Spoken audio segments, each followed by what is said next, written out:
Assalamualaikum warahmatullahi wabarakatuh. My name is Nurulhuda binti Abdullah. My matric number 046244, and today I would like to talk about the Venezuela debt crisis. First of all, the political and economic problems facing Venezuela since 1901 are common and are widely known in international media.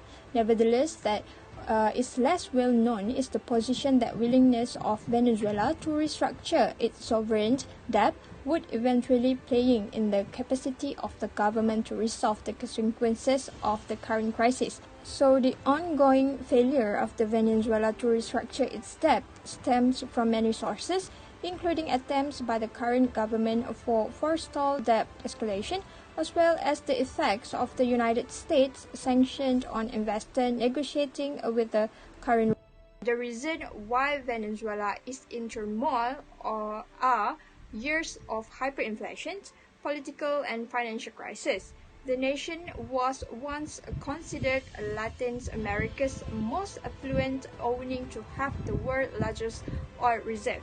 Yet more than a decade, a declining oil revenues and weak governance resulted in national economy failing, and the government was unable to provide sufficient social service for their citizens. Okay, next is the factors that led to the fall of Venezuela. Chavez, who held the office from 1999 until he died in 2013, along with his successor, Maduro, had relied heavily on oil revenues, according to analysts and industry experts. Therefore, the economy was built under their leadership on the belief of that he would be able to raise enough revenue from oil exports to fund a robust social welfare benefit programs. Next is the country's dependency on oil's product increased from 70% of its export basket in 1998 to 98% in 2003 during the Chavez-Maduro period. According to some analysts, most analysts have concluded that the state ownership policy, unchecked borrowing, subsidies, and domestic price controls are responsible for the country's 2016 crisis. So the country's GDP from 1999 adopted a zigzag pattern until 2013. From that moment on, it began to decline. While the Maduro's administration had inherited the mess created by Chavez and his loyalties, Maduro himself struggled to remedy the situation and allowed it to worsen.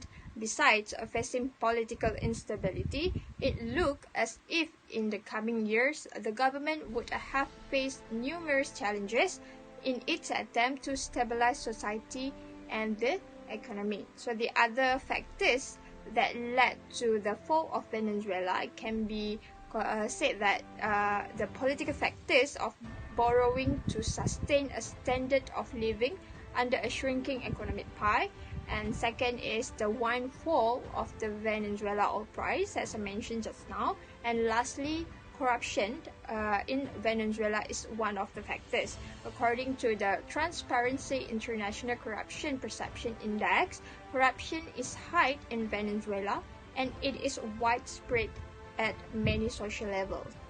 So in conclusion, Venezuela suffers a grave humanitarian crisis and the worst economic performance in the world, perhaps one of the most serious in centuries. Venezuela have not gone through a war or a natural catastrophe. However, this crisis obviously coming from bad politics, bad policy and corruption. In order to fix the problem, well-planned reforms are needed to steer the country out of its problems. Citizens must be empowered through education and jobs instead of kept under government order. Through the education and jobs instead of being kept under government order. So the government should starting again from basic economic focus such as the essential public goods, health, care, education, security and infrastructure. So the country must propose the open door policy towards the private investment with clear rules and legal protection, instill modernity and eliminate short-term perspective to keep on live on its hydrocarbon resources.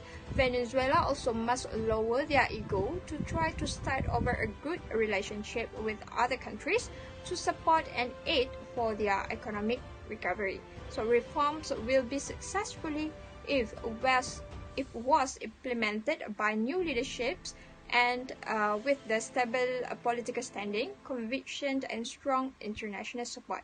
That's all from me. Thank you.